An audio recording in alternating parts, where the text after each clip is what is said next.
அஸ்ஸலாமு அலைக்கும் வரஹ்மத்துல்லாஹி வபரகாத்துஹு. நாங்கள் கோவையிலேருந்து பேசுகிறோம். எங்கள் கேள்வி என்னென்னா, எங்கள் வீட்டு பக்கத்தில் குட்டி நாய் ஒன்று நடமாடிட்டு இருந்துச்சு. அது பசியால் வாடினனால நாங்கள் உணவளித்தோம். பிறகு நோயால் பாதிக்கப்பட்டு இறந்துடும் போல் இருந்தனால அந்த நாய்க்குட்டியை மருத்துவமனைக்கு அழைத்து சென்று சிகிச்சை அளித்தோம். அது இன்னைக்கு நல்லா இருக்குது. இப்போ பிரச்சனை என்னென்னா, அந்த நாய்க்குட்டிக்கு உணவளித்ததாலையும் சிகிச்சை அளித்ததின் காரணமாகவும் எங்கள் வீட்டு பக்கத்துலேயே உட்காந்துருக்கு. மழை ஏதாவது வந்தால் அது எங்கள் வீட்டு கேட்டுக்குள்ளே வந்து எங்கள் வீட்டு வாசலில் படுத்துக்குது. நாங்களும் கருணையின் அடிப்படையில் அதை அனுமதித்தோம். அந்த நாய்க்குட்டியை என்னதான் விரட்டினாலும் அது எங்ககிட்டேருந்து போக மாட்டேங்குது. ஆனால் முஸ்லீமில் வரக்கூடிய 4472வது ஹதீஸில் ஜிப்ரீல் அலைஹிவஸல்லம் அவர்கள் சொல்கிறாங்க, இன்னா லா நதுஹுலு பைத்தன் ஃபீஹி சூரத்துன் வலா கல்புன்.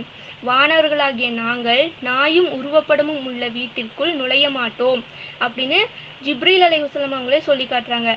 ஆனால் குரானில் வரக்கூடிய 18வது அத்தியாயமான கஹஃப் அத்தியாயத்தில் தஹ்சபுஹும் ஐகாலன் என்று தொடங்கக்கூடிய 18வது வசனம் மற்றும் சயகூலூன சலாசத்துன் ராபியோகும் கல்புகும் என்று தொடங்கக்கூடிய 22வது வசனத்தில் குகைவாசிகளுடன் ஒரு நாய் இருந்ததாக அல்லாஹ் சொல்லி காட்டுறான்.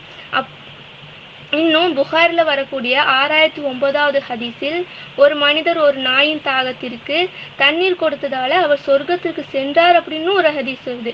எனவே இந்த விஷயங்கள் எங்களுக்கு குழப்பமாக இருக்குது. அந்த நாய்க்குட்டி வீட்டு வாசலில் படுக்கும்போது அதை விரட்டுவதற்கு மனதிற்கு மிகவும் வருத்தமாகவும் இருக்குது. அதனால அதனை தங்க வைப்பது நம் மார்க்கத்திற்கு எதிரானதாக இருக்குமா? இதற்கான தீர்வையும் விளக்கத்தையும் விரிவாக கூறுங்கள். கோயம்புத்தூரை சேர்ந்த ஒரு சகோதரி கேட்குறாங்க. இவங்க சொல்கிறது என்னென்னு கேட்டால், நிறைய அவங்களே ஆதாரங்களை சொல்லி தான் கேட்குறாங்க. அதாவது ஒரு நாய் ரொம்ப சிரமப்பட்டுக்கிட்டு இருந்ததுனால அந்த நாய்க்கு இறக்கப்பட்டு அது உணவு கொடுத்துருக்குறாங்க, அது கவனிச்சிருக்கிறாங்க. இறக்கப்பட்டு செஞ்சோன்னு என்ன செய்யுதுன்னா, நம்மளை சுற்றி ஒரு நாயுடைய தன்மை, அது நாய்க்கு நம்ம உதவி செஞ்சிட்டோம் என்று சொன்னால் அந்த உதவி செஞ்சவன என்ன செய்யும், சுற்றி வரும். இப்படி வரும் பொழுது அந்த நாயை விரட்டி விடவும் முடியலை, விரட்டுனாலும் போக மாட்டேன்னு அது நின்று கொடுக்கிறது. இப்படி இருந்தால் அந்த நாயை பற்றி எங்களுக்கு ரெண்டு விஷயம் இருக்கிறது, அது எங்களுக்கு குழப்பமா இருக்குங்கிறாங்க. இந்த கேள்வி கேட்கும்போது அவங்க சொல்றாங்க, அதுலயே என்ன சொல்றாங்கன்னு கேட்டா, எந்த ஜிப்ரீல் அலைஹிஸ்ஸலாம் வீட்டுக்கு வரும்போது உங்க வீட்டுல நாய் இருந்துச்சு, அதனால நாங்கள் நுழைய மாட்டோம்னு ஜிப்ரீல் சொன்னதாக ஒரு ஹதீஸ் முஸ்லீம்ல இருக்குன்னு சொல்றாங்க. முஸ்லீம்ல இருக்கு, புகாரில கூட 3227 ஹதீஸ்ல இருக்கிறது. அப்ப அந்த கருத்து பிரகாரம் அப்ப நாய் இருக்கிற காரணத்தினால மலக்கு வரமாட்டேன்னு சொல்லிட்டாங்க. அப்படி இருக்கும் பொழுது நம்மளை சுத்தி இந்த நாய் வருது, நம்ம விரட்டி தான் விட பார்க்குறோம், விட மாட்டேங்குது. அப்போ நமக்கு அந்த குற்றம் வந்துருமான்னு ஒரு பக்கம் ஃபீலிங் ஆகுதான். இன்னொரு பக்கம் என்ன அவங்களே சொல்கிறாங்கன்னு கேட்டால், அந்த புகைவாசிகள்னு சொல்கிறோம்ல, புகைவாசிகள்ங்கிறவங்க யார், சூரத்துல் கஹ்ஃப்ல வரும்ல, அந்த புகைவாசிகள்ங்கிறவங்க நல்லடியார்கள். அவங்க சத்தியத்தை சொல்லி அந்த மக்களால் வெறுக்கப்பட்டு கொள்கையை காப்பாற்றிக்கிறதுக்காக ஊரை விட்டு ஓடி போய் ஒரு கோயிலை போய் தஞ்சம் அடைஞ்சாங்க. நன்மக்கள், அல்லாஹ் பயந்த மக்கள் என்பது அந்த சம்பவத்தில் தெரிகிறது. அவங்க என்ன செய்யறாங்க, தங்களோட துணைக்கு ஒரு நாயையும் கூட்டிட்டு போறாங்க. அந்த நாயும் புகை வாசல்ல நிக்குது, இருந்திருக்கு. அப்படியா இருக்கும் பொழுது நாய் அவ்வளவு வெறுக்கத்தக்கதாக இருக்கும் என்று சொன்னால், நல்லடியார்கள் என்று அல்லாஹ் புகழ்ந்து சொன்ன மலக்குகளை வரமாட்டாங்கன்னு ஒரு பக்கம் சொல்லிக்கொண்டு, இன்னொரு பக்கம் அந்த நாயை நல்லடியார்கள் தங்களை காவலா வைத்திருந்தார்கள், நாயோட கூட்டிட்டு போனாங்கன்னா நாயை அவங்க வளர்த்துருக்காங்கன்னு அர்த்தம், நாயோட அவங்க பின்னி பிணைஞ்சிருக்காங்கன்னு அர்த்தம். அப்படி இருந்திருக்காங்கன்னு வருது. ரெண்டையும் பார்க்கல குழப்பமா இருக்கு. கேள்வி என்னன்னு கேட்டா, ஒரு பக்கம் பார்த்தா ஜிப்ரீல் வரமாட்டேங்கிறாரு, மலக்கு நாய் இருந்தா வரமாட்டேங்கிறாரு. இன்னொரு பக்கம் பார்த்தீங்கன்னு சொன்னா பெரிய பெரிய நல்லடியார்கள்லாம் அல்லாஹ் ரொம்ப புகழ்ந்து அதிசயமான சம்பவமா சொல்லி காட்டுறான். அந்த மக்களை நாய் வச்சிருந்துருக்காங்களே, சூரத்துல் கஹ்ஃப்ல இருக்குத அப்படிங்கிறது என்ன செய்யறாங்க, அவங்க ஆதாரமா காட்டி அதுல சொல்ல வர்ற வாதம் என்னன்னு சொன்னா, அது போக ஒரு நாய்க்கு தண்ணி கொடுத்ததுனால சொர்க்கத்துக்கு போனார்லாம் அதிசயம்லாம் இருக்குது. இதை நம்ம என்ன மாதிரி எடுத்துக்கொள்வது அப்படிங்கிறது தான் பிரச்சனை. நாயை பொறுத்த வரைக்கும் நாய் முழுமையாக வெறுக்கப்பட்டது கிடையாது. இது குறித்து நம்ம முகநூல் நேரலையில கூட நேர விளக்கிட்டோம். இந்த டிவியில் உள்ளவங்க பார்த்துக்க மாட்டேங்கன்னு நினைக்கிறேன். இருந்தாலும் நீங்க டிவி கேட்கறதுக்காக இது சொல்ல வேண்டி இருக்குது. நாயை பொறுத்த வரைக்கும் நம்ம நிலை என்னன்னு கேட்டா, நீங்க சொல்லக்கூடிய ஹதீஸும் இருக்கிறது, உருவம் இருந்தா வரமாட்டாங்கன்னு இருக்கிறது. அதே நேரத்தில் என்ன இருக்குன்னு கேட்டா, நாய் வளர்க்கறதுக்கு அனுமதி இந்த சொல்ல கொடுக்குறாங்க. இதுல எல்லாம் அனுமதி கொடுக்குறாங்க. முதலாவது அனுமதி என்னன்னு கேட்டா, ஒரு நாயை நம்ம வளர்த்து வேட்டையாடுவதற்கு அதுக்கு ட்ரைனிங் கொடுத்து அந்த நாயை அனுப்பி ஒரு முயலையோ ஒரு மானையோ வேட்டையாடிட்டு வர சொன்னோம்னு சொன்னா, அது வேட்டையாடி கொண்டு வருவதை சாப்பிடலாம். எப்ப சாப்பிடலாம், அது வேட்டையாடிட்டு வரும்போது உசுரோட கொண்டு வந்துச்சுன்னு சொன்னா அறுத்துங்க. உசுறு இல்லாம பிடிச்சிட்டு வருது, ஆனா கடிக்கல. வேட்டை நாய்கள் வந்து கரெக்டா அந்த பல்லு படாம அப்படியே அதை பிடிச்சிட்டு வந்துடும். ட்ரைனிங் கொடுக்கணும் வேட்டை நாய்களுக்கு. அந்த நாய் வேட்டையாடி கொண்டு வந்ததை செத்து போச்சுன்னு சொன்னா நீங்க நாய் அனுப்புறீங்கல்ல, அதுதான் அறுக்குது, அறுத்தாச்சுன்னு அர்த்தம். செத்து போய் பிடிச்சிட்டு வந்துச்சுன்னு சொன்னா சும்மா சாப்பிட்டுருங்க. உசுரோட பிடிச்சிட்டு வந்துட்டீங்கன்னா மார்க்கம் சொன்ன முறை பிரகாரம் என்ன செய்யுங்க, அந்த பிராணியை அருங்க அப்படின்னு சொல்லி ஹதீஸ்கள்ல இருக்குது. குர்ஆன்ல கூட அந்த மாதிரியான ஒரு விஷயம் இருக்கிறது. எங்க இருக்குன்னா 5வது அத்தியாயத்துல 4வது வசனத்தில் இருக்கிறது. உமா அல்லமுக்கு மினல் ஜவாரி துகல்லிமூன முகல்லபீன துவல்லிமூன கொண்ட மிம்மா அல்லமக்குமுல்லா. நீங்கள் நாய்களுக்கு வேட்டையாட பயிற்சி அளித்து, நீங்கள் பயிற்சி அளித்த அடிப்படையில் வேட்டையாடி கொண்டு வரும் என்று சொன்னால் அதை நீங்கள் உண்ணுங்கள். எது ஹலால் என்று கேட்கிறார்கள், இது ஹலால் என்று அல்லாஹ் என்ன செய்யறான், குழு பிமா அம்சக்கு நாளையும் உங்களுக்காக அதை பிடித்து கொண்டு வந்ததை, தான் சாப்பிடாமல் தனக்கு எடுத்துக்கொள்ளாமல் கட்டுப்படுத்தி கொண்டு வந்ததை நீங்கள் சாப்பிடுங்கள். ஒரு குஸ்மல்லாஹி அலைஹி, அதன் மீது அல்லாவின் பெயரை சொல்லுங்கள். அதன் மீது தான் நாயை அனுப்பும் போதே பிஸ்மில்லான்னு அனுப்பி விட்டுருவாங்க. அனுப்பணும், ஒரு முயலை போய் பிடிக்குது, பிடிச்சி அதிர்ச்சியில் அந்த முயல் செத்து போச்சு, கட்டிச்சு குதறி சாவல அப்படின்னா அது செத்த முயல்ல வராது. ஏன்னு கேட்டா பிஸ்மில்லா சொல்லி நாயை அனுப்பிட்டீங்க, அது அறுத்துட்டீங்கன்னு அர்த்தம்.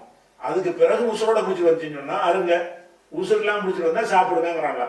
அப்ப இதுல என்ன வழங்குதுன்னு கேட்டா, இந்த நாயை வந்து வேட்டையாடுவது கூடும் என்றால் நாய் வச்சுக்கிறது அடங்கத்தானே செய்யும். வச்சுக்கிறவங்க வேட்டையாடுறீங்க, நாயை வச்சுக்கலாம். வேட்டையாடுவதற்கு ட்ரைனிங் கொடுக்கணும். ட்ரைனிங்னா அது நெருங்கி பழகி அதெல்லாம் என்ன செய்யணும், பயிற்சி அளிக்கணும். அப்போ ஒரு பர்பஸ், இப்ப ஒரு ஒரு நோக்கம் இருக்கும் என்று சொன்னால் அந்த நோக்கத்திற்காக வேண்டி நம்ம ஒரு நாயை வளர்த்தா நாய் மலைக்கு வர மாட்டாங்கன்னு வருமா? வேட்டையாடி சாப்பிடுங்கன்னு அல்லாஹ் வந்து குர்ஆன்ல அனுமதிச்சுட்டான்.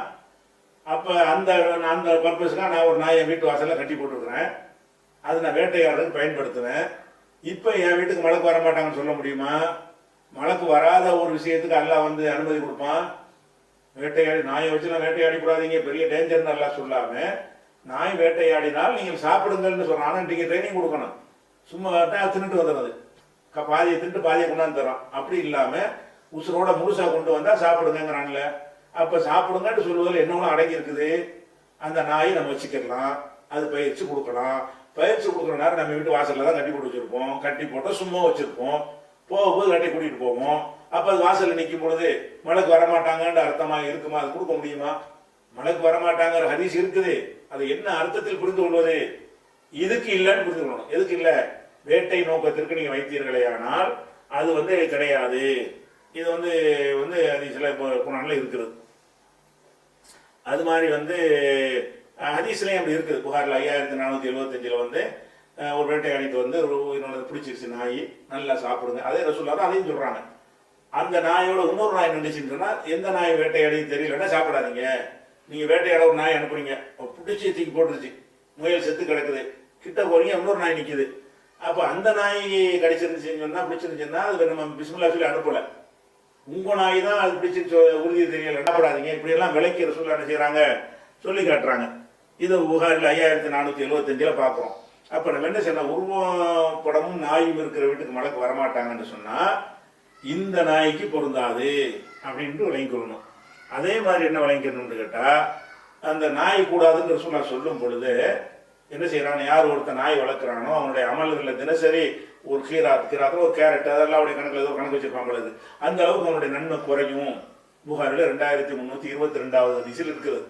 அதை சொல்லிட்டு நிற்காம இல்லா கல்வ கணமின் அவ் ஹர்சின் அவ் சைதின் ரசூலுல்லாஹ் சொல்றாங்க. இப்படி இல்லா கல்வ கணமின், நீங்கள் ஆட்டு மந்தை வச்சிருக்கிறீங்க, ஆட்டு பண்ணையோ ஆட்டு மந்தையோ, அதற்கு பாதுகாப்பதற்கு வளர்க்கிற நாயை தவிர, அல்லது விவசாயம் பண்றீங்க, பயிர் பச்சைகளை போட்டு வச்சிருக்கீங்க, அதை எவனும் களவாண்டு போயிடக்கூடாது, அறுத்துட்டு போயிடக்கூடாது என்பதற்காக வேண்டி, அல்லது வேற உயிரினங்கள் வந்து திண்டு போயிடக்கூடாது என்பதற்காக வேண்டி, அந்த வயல் வரப்புகளை பாதுகாப்பதற்காக வேண்டி வளர்க்கிற நாயை தவிர, அவு சைதின் வேட்டைக்காக உள்ள நாய்களை தவிரங்கிறாங்க.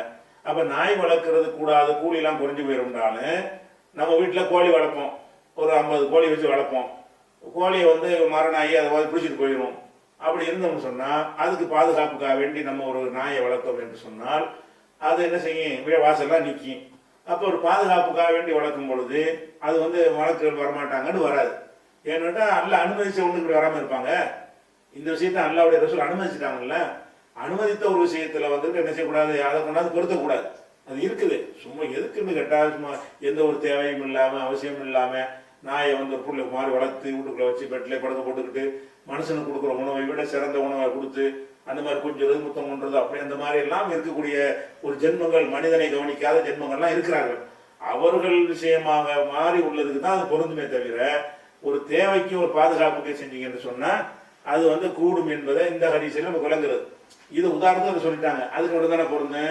நீங்க ஒரு தனி வீட்டில் இருக்கிறீங்க, அக்கம் பக்கத்துல இல்லை, அல்லது அடிக்கடி திருட்டு பசங்கள்லாம் ஜாஸ்தியாக நடமாடுறாங்க, நம்ம தூங்கிட்டு இருப்போம், ராத்திரில வந்து ஏதாவது செஞ்சான்னு சொன்னா நம்மளால கண்டுபிடிக்க முடியாது. அப்போ ஒரு நாயை நம்ம பாதுகாப்பு வளர்த்தோம் என்று சொன்னால், எவனாச்சும் வந்தாலும் என்ன செய்யும், அது நாய் வந்து சத்தப்பட குறைக்க ஆரம்பிச்சிடும், உடனே முடிச்சு நம்ம அலாட் ஆகிக்கிறோம். அந்த ஒரு நோக்கம் தேவைப்பட்டுச்சுன்னு சொன்னா, திருட்டு பயம் ஒண்ணுமே இல்லாத சரியான பகுதியில் இருந்தீங்கன்னா தேவையில்லை. சில பகுதிகள் இருக்கும், அங்கே யாரும் வரமாட்டாங்க, நடமாடிட்டு இருப்பாங்க, அது தெருவுலாம் அந்த மாதிரி வரமாட்டாங்க, அப்படி உள்ளமா இருந்தா அது தேவையில்லை. ஆனால் சிங்கிள் வீடாக வச்சிருப்பாங்க சில பகுதிகள்லாம், ஒரு வீட்டுக்கு அடுத்த வீட்டுக்கு தொடர்பு இருக்காது. அந்த மாதிரி இடங்கள்ல வந்தான்னு சொன்னா திருட வர்றதை யாரும் பார்க்கவே முடியாது. அப்படியான ஒரு இடத்தில் நீங்கள் வசித்தீர்களே ஆனால், அப்ப நீங்க ஒரு நாய் வளர்ப்பது நாய் மாதிரி ஒரு பாதுகாப்புக்கு எதுவுமே இல்லை. அப்படி இருக்க போய் தானே கால்நடைகளுக்கு வச்சுக்கிற சொல்றாங்க. அது நல்லா பாதுகாப்புங்கிற காரணத்தினால தானே உங்களுக்கு வந்து விவசாயத்துக்கு கொண்டு தோட்டத்தில் காவலுக்கு போடுங்கிறாங்க. அது நல்லா பாதுகாக்கும். அப்போ நாயுடைய தன்மை என்னன்னு கேட்டால், அது தூங்க அதை முடிச்சுக்கிட்டு இருந்து ஒரு சின்ன அரவம் கேட்டாலும் மோப்ப சக்தி கூட, பார்வை சக்தி கூட, அது கடுமையாக சத்தப்பட நெஞ்சிடுறேன், எழுப்பி விட்டு நம்ம போய் நெஞ்சிருவோம், அவனை ஓடி போயிடுவான். எழுப்பிடும், நாய் சத்தம் கேட்டோம் என்ன செய்வான், ஆட்கள்லாம் எந்திரிச்சுவாங்க அப்படின்னு ஓடிக்கணும், பாதுகாப்பு. அப்போ அந்த மாதிரி ஒரு நோக்கத்துக்கு நீங்கள் வளர்த்தீங்கன்னு சொன்னால் மழைக்கு வரமாட்டாங்கன்னு சொல்ல முடியுமா? சொல்ல மாட்டாங்க. இது என்ன சொல்லான்னு சொல்றாங்க, அதை சொன்ன சொல்லாதான் இதையும் சொல்றாங்க. அந்த மாதிரியான அடிப்படையில் நுழைக்கிறோம். அதே மாதிரி வந்து அந்த நீங்க இறக்கப்பட்டு கொடுத்தீங்கல்ல, அந்த நாய்க்கு உணவு கொடுத்தீங்க, உங்களை சுற்றி வருதுல்ல, அந்த மாதிரி தான் ஒருத்தர் செஞ்சிருக்காரு. தண்ணிக்கு தாகத்தில் இருக்கும் பொழுது அதுக்கு என்ன செய்தார், அவருக்கு தண்ணியை கொடுத்தாரு. அதனால வந்து அல்லாஹ் அவருக்கு வந்து நன்றி பாராட்டி அவரை மன்னித்து விட்டான்ங்கிற ஹதீஸ் வந்து நிறைய இருக்குது. புகாரில் 2363 ஹதீஸ்ல இருக்கிறது. அப்ப கூட சஹாபாக்கள் கேட்பாங்க, இன்னல் நாஃபில் பஹாய் அஜ்ரன், கால்நடைகளுக்கு கூட கூலி உண்டாங்களுக்கு, வாயில்லா ஜீவன்களுக்கு உணவு கொடுத்தாலும் கூலி கிடைக்குமான்னு கேட்கறாங்க. அப்ப ரசூலுல்லாஹ் சொல்றாங்க, ஃபீ குல்லி கபீஜின் ரத்பத்தின் அஜ்ருன், ஒவ்வொரு ஜீவனுக்குமே கூலி உண்டு. எந்த ஒரு நாய்க்கு மட்டும் இல்லை, அது பூனையா கழுதையா இருந்தாலும் சரி, அது உயிரினம்ங்கிற வகையில, பண்டையா இருந்தாலும் சரிதான், அது உயிரினம்ங்கிற வகையில செத்து போய் துடிச்சுக்கிட்டு கிடக்குது என்று சொன்னால் அதற்கு தண்ணியை ஊற்றி வைக்கிறது வந்து மார்க்கத்தில் குற்றமான. ஒவ்வொரு உயிரினத்துக்கும் சொல்லிட்டாங்க, ஒவ்வொரு ஈரல் உள்ள ஒவ்வொரு உயிரினத்துக்கு நீங்க உதவி செஞ்சாலும் அது கூலி இருக்குன்ட்டாங்க. அதுல நாய்க்கு மட்டும், நாய்க்கு தான் சம்பவம், பொதுவாக ரசூலுல்லாஹ் சொல்லிட்டாங்க. அப்போ உங்க வீட்டை வரவங்க என்ன செய்றீங்க, நீங்க பசியா இருக்கேன்னு உணவு கொடுக்குறீங்க, குளிர்ல நடந்ததுன்னு ஒரு ஓரமா மழையில் நனையாம போட்டு வர்றீங்க, அதனுடைய தன்மைக்கு ஏற்றவாறு என்ன செய்யணும்னு கேட்டா அது வாசல் நின்று கொண்டு தான் இருக்கும். அதை நீங்க என்ன செய்யலாம்னு கேட்டா, விரட்டினால் போகலையா, அதுவா தானே போகல, அதுவா போகாட்டி அல்லாஹ்வுக்கு தெரியாதா? நீங்களா கொண்டாந்ததை வந்து நாயை செல்லமா வளர்க்கறதுக்கு வைக்கல என்பதும், அதுவா தான் நிக்கிறது என்பதும் படைச்ச இறைவனுக்கு தெரியுமா தெரியாதா? அப்ப இறைவனுக்கு தெரியும் போது அந்த மலக்கு போகாதுன்னு இப்படி அல்லாஹ் சொல்லி அனுப்புவான். அதனால வானவர்கள் வருவதை வந்து இதெல்லாம் தடுக்காது. இதெல்லாம் நம்மளை மிஞ்சி நடக்கக்கூடிய ஒரு காரியங்கள். நீங்களா பர்பஸா நாயை வளர்த்து நாயை குஞ்சி அது மாதிரி வைக்கிறது தான் கூடாது. ரசூல் ஸல்லல்லாஹு அலைஹி வஸல்லம் காலத்துல என்ன செய்யணும்னு கேட்டா, அதாவது நாய்கள் வந்து மஸ்ஜித் நபவி பள்ளிவாசல்ல வந்து அது பாட்டு சாதாரண பள்ளிவாசல்னா என்னது, மண்ணு தானே, மண் தர தான் அந்த காலத்து பள்ளிவாசல், மேலே கூரை போட்டிருக்கும். அந்த பள்ளிவாசல் வந்து என்ன செய்யணும்னு கேட்டா, நாய்கள் வந்து சிறுநீர் கழிச்சிடும், சிறுநீர் கழித்து விட்டு அந்த பள்ளிவாசல் நாசமாக்கி போயிடும். அந்த மாதிரி போனுச்சுன்னு சொன்னா ரசூல் ஸல்லல்லாஹு அலைஹி வஸல்லம் காலத்துல வந்து அது அவங்க தடுக்கல, தண்ணி கூட தெளிக்க மாட்டாங்க. அது மாதிரி காணத்தில் கிலாபு தபூலு, பள்ளிவாசல்ல வந்து சிறுநீர் கழிச்சு கூட துக்கு போயிடும், துது போயிடுவோம், இந்த பக்கம் போவோம் அந்த பக்கம் போவோம், அதை விரட்டி கூட விட மாட்டாங்க. அந்த அளவுக்கு நான் என்ன விரட்டி தள்ளுறது பச்சு நபவிக்கே வந்துருச்சு. அப்ப வந்து அங்க வந்து மழைக்கு வர மாட்டாங்களா? புனித பள்ளின்னு சொல்லக்கூடிய மஸ்ஜித் நபவியிலேயே புகாரில் 174வது ஹதீஸ், அதுல என்ன வருது, காணத்தில் கிலாபு தபூலு, நாய்கள் வந்து சிறுநீர் கழித்து விடும், ஒரு துக்கு பீரும் ஒரு துது பீரும், அது முன்னாடி போகும் பின்னாடி போகும். ஃபில் மஸ்ஜிது, பள்ளிவாசல்ல, எந்த பள்ளிவாசல்ல, ஃபி ஸமானி ரசூலுல்லாஹி ஸல்லல்லாஹு அலைஹி வஸல்லம், ரசூலுல்லாஹ்வுடைய காலத்தில் பள்ளிவாசல்ல இப்படிலாம் செய்யும். இதுல புனித பள்ளியில பழம் யக்கூனும் எருசூனா செய்யன்னு தாளிக்க, அது நாய் சிறுநீர் கழித்ததுக்காக தண்ணி கூட தொளிக்க மாட்டாங்க, அதாவது காஞ்சி பேர் முடிஞ்சு வச்சுக்காத. அப்படியெல்லாம் தான் நாய்கள் வந்து பள்ளிவாசல்லாம் வந்திருக்குது. இந்த பள்ளிவாசலுக்கு அதுவா வந்தது வந்து வளர்த்ததுல சேருமா? வந்தது விரட்டி அடிப்போண்டாவது சொல்லியிருக்கிறாங்களா? அது திறந்து கிடக்குது. நான் இரும்பு கேட்டு போட்டா பூட்டி வச்சிருந்தாங்க பள்ளிவாசல்லாம் இல்லை, திறந்து கிடக்குது. அப்படி வரும் ஓடிக்கிட்டு இருக்கேன். ஓடி இருந்துச்சு யூரின் பாஸ் பண்ண நினைக்கும் அது பாஸ் பண்ணி விட்டுரும். இதனால வந்து அப்படி பண்ணி இருந்த கூட நான் யூரின் எடுத்து கொண்டு இருக்கிறது, அதனால உள்ள விடாதீங்கன்னு சொல்லி அப்படி கூட செய்யல. சும்மா சாப்பிட்டா லைட்டா எடுத்துக்கிட்டாங்க. ரசூல் ஸல்லல்லாஹு சொன்னோம். நமக்கு என்ன சட்டம் போட்டிருக்காங்கன்னா, அப்படி நாயை வளர்த்தீங்கன்னு சொன்னு சொல்ல போனா, நாய்க்குன்னு ஒரு சட்டம் சொல்றாங்கல்ல, நாய் வளர்த்தாதானே சட்டம் வரும். என்ன சட்டம்?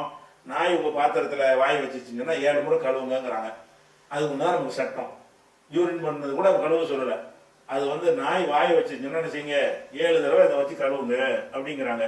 7 தடவை கழுவுங்கன்னா இப்ப நாய் இருந்தா தானே 7 தடவை கழுவுங்க. நாய் உங்களோட வந்து போயிட்டு இருக்க போய் தான் பண்றீங்க. அது மாதிரி இருக்கிற வச்சு பார்க்கும் பொழுது நம்ம நாய்ங்கிறது ஒரு பாதுகாப்பு. நீங்க இப்போ உங்களை சுத்தி சுத்தி வர்ற நாய் கூட இருக்குல்ல, அதுவே உங்களுக்கு ஒரு பாதுகாப்பு நோக்கம் இருக்கும் என்று சொன்னால், அந்த நோக்கத்திற்காக வேண்டி அதை வளர்த்தீங்கன்னா அது கூட குற்றம் இல்லாமல் போயிடும் உங்களுக்கு தேவையா இருந்தா. அப்படி இல்லைன்னா அதுவா நிக்குதுன்னு சொன்னா, இறக்கப்படுற நீ சாப்பாடு கொடுக்குறீங்க, அப்படி கொடுத்தீங்கன்னா சாப்பிட்டு போக போகுது. நீங்க என்ன லிமிட் வச்சுக்கிறமே, உள்ள வரைக்கும் கொண்டு, பெட் வரைக்கும் கொண்டு, ரூம் வரைக்கும் கொண்டு, வீடு வரைக்கும் கொண்டு வைத்துக்கிட்டு அந்த மாதிரி போன்ற வேலையை செய்யலைன்னு சொன்னா, உங்களை சுற்றி அந்த நாய் வர்ற காரணத்தினால நீங்க நாய் வளர்த்த குற்றம் ஆகாது. அது நாய் நீங்க வளர்க்கலைங்கும் போது அதுவா நிற்கும் பொழுது மலக்கள் வரமாட்டாங்கன்னு வராது. அப்படி வரும்னா மஸ்ஜித் நபிக்கு மலக்கு வரமாட்டாங்க. நாய் ஓடி வந்துட்டு இருக்கும்போது வரமாட்டாங்க. வராம இருப்பாங்களா? அப்படி நம்ம விளங்கிக் கொள்ள வேண்டும்.